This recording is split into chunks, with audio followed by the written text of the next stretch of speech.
صلاۃ و سلام علیک یا رسول اللہ صلی اللہ تعالی علیہ وآلہ وسلم۔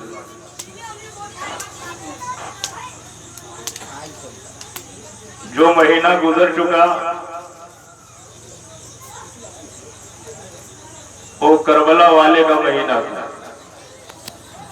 اس مہینہ کے بعد جو مہینہ آئے گا وہ مدینے والے رسول کا ہوگا۔ نانا اور نواسے کے مہینے کے درمیان دوسرے الفاظ میں یہ کہا جائے کہ جو مہینہ گزرا وہ دین کے بچانے والی ذات کا مہینہ ہے، اور جو مہینہ آنے والا ہے وہ دین کو لانے والی ذات کا مہینہ۔ بیان کیا جائے تو زندگی تمام ہو جائے، باتیں مکمل، بات تو بہت دور کی بات ہے۔ لفظ محمد صلی اللہ تعالی علیہ وآلہ وسلم کی میم کی تشریح پوری کائنات مل کر کے نہیں کری۔ ہم چاہے جتنا بھی خرچ کر دیں نبی اعظم کی خوشی میں اس خوش اعتقادی کے ساتھ اور اس عقیدت مندی کے ساتھ کہ جو ملتا ہے، جتنا ملتا ہے، جب ملتا ہے، جسے ملتا ہے، جہاں ملتا ہے، جتنا ملتا ہے وہ نبی کے صدقے میں ملتا ہے۔ ملتا ہی نہیں ہے، جسے ملا، جسے مل رہا ہے اور جسے ملے گا، صرف سونے، صرف چاندی، صرف دولت، صرف سرمایہ، صرف نوکری، صرف کاروباری نہیں، میرے نبی کے صدقے میں نبی کو نبوت ملی، میرے نبی کے صدقے میں رسول کو رسالت ملی، میرے رسول کے صدقے میں صحابی کو صحابیت ملی، میرے رسول کے صدقے میں تابعی کو تابعیت ملی، میرے رسول کے صدقے میں ولی کو ولایت ملی، میرے رسول کے صدقے میں قطب کو قطبیت ملی۔ میں تو کہتا ہوں جسے جو بھی رتبہ اور مرتبہ ملا ہے میرے نبی کے صدقے میں ملا ہے۔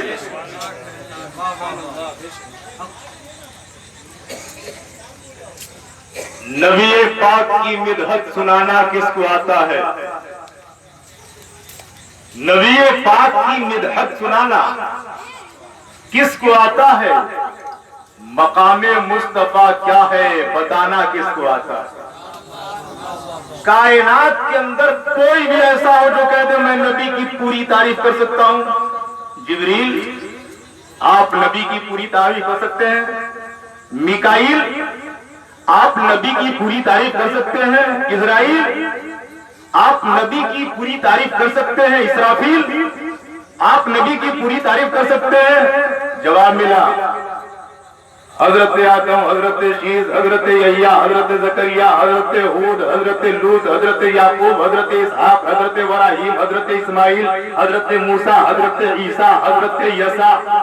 1,23,999 یا 2,23,999 نبیوں، رسولوں، پیغمبروں سے پوچھا جائے، سارے صحابہ کرام سے پوچھا جائے، اولیاء کی جماعت سے پوچھا جائے، سارے فرشتوں سے پوچھا جائے مقام مصطفیٰ کیا ہے، رتبہ مصطفیٰ کیا ہے، رفعت مصطفیٰ کیا ہے، شان مصطفیٰ کیا ہے، شوکت مصطفیٰ کیا ہے، تو جواب ملے گا یا نبی بتائیں گے یا خدا بتائے گا، مرتبہ محمد کا کوئی کیا بتائے گا، ان کا چہرہ انور کتنا خوبصورت ہے۔ آئینہ کی باتیں ہیں، آئینہ بتائے نہیں ہے کسی کے اندر سکت اور صلاحیت جو کما حقہ رسول ہاشمی کی تعریف کر سکے۔ غالب جیسے شاعر نے کہا غالب ثنائے خواجہ بیزداں گذاشتی کہاں ذات پاک مرتبہ دانے محمد است۔ اے غالب تیرے قلم کی چابک دستی، تیری استعداد اور تیری صلاحیت، تیری شاعری اور تیری قابلیت نبی کی تعریف مکمل نہیں کر سکتی۔ اگر نبی کی تعریف کرنے کا ارادہ ہے تو کرتا رہا، لیکن آخر میں یہ لکھ کہ نبی کی تعریف مکمل کوئی نہیں کر سکتا۔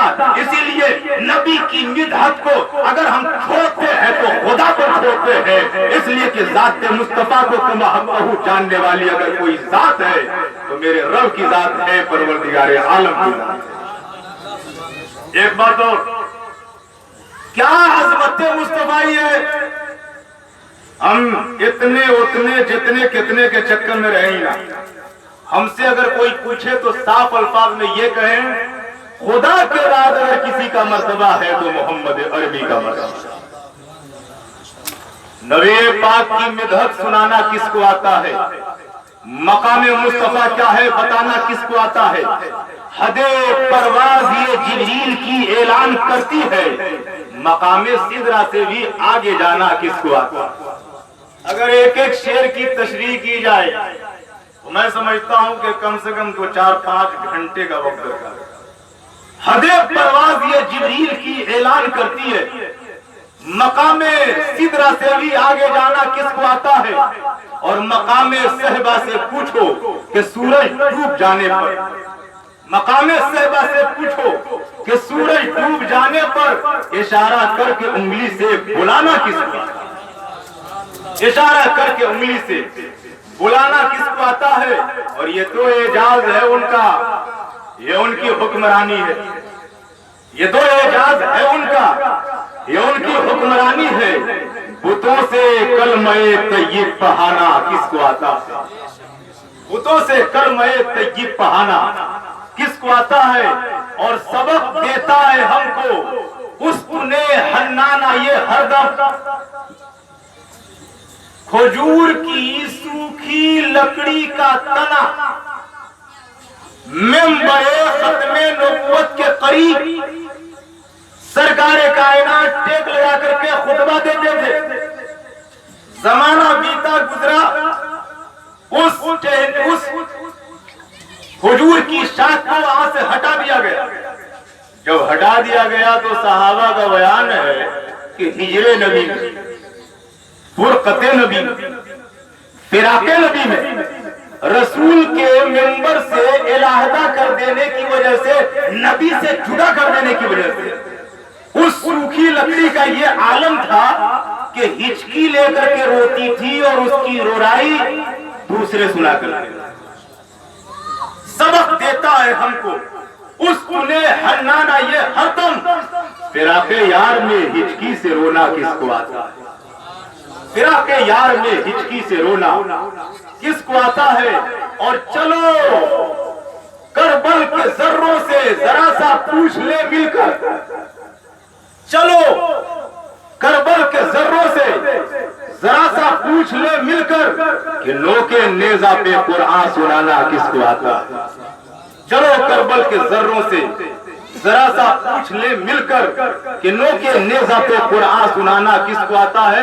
اور ڈنکے کی چوٹ پر میں کہتا ہوں سرے محشر وہاں بھی دیکھ لیں گے عظمت سرور. سرے محشر وہاں بھی دیکھ لیں گے عظمت سرور. گنہگاروں کو رب سے بخشوانا کس کو آتا ہے؟ گنہگاروں کو رب سے بخشوانا کس کو آتا ہے؟ اور وفاداری رضا کی کہہ رہی ہے ہم سے اے منظر. آج عرس رضا کی تاریخ ہے 25 سفر المظفر. وفاداری رضا کی کہہ رہی ہے ہم سے اے منظر. نبی کے عشق میں خود کو مٹانا کس کو آتا ہے؟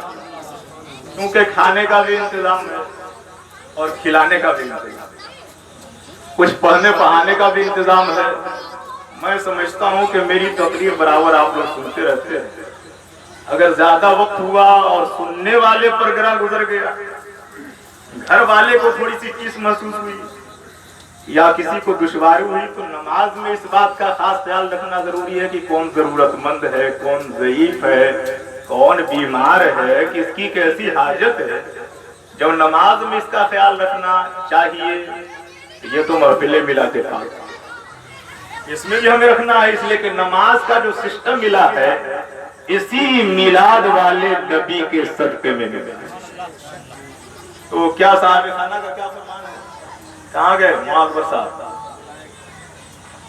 اچھا, تو میں سمجھتا ہوں کہ اتنے پہ ختم کیا جائے اور 3 اشعار سن لیجئے دونوں حضرات سے تاکہ ان کی بھی حاضری ہو جائے. وما علینا الا البلاغ.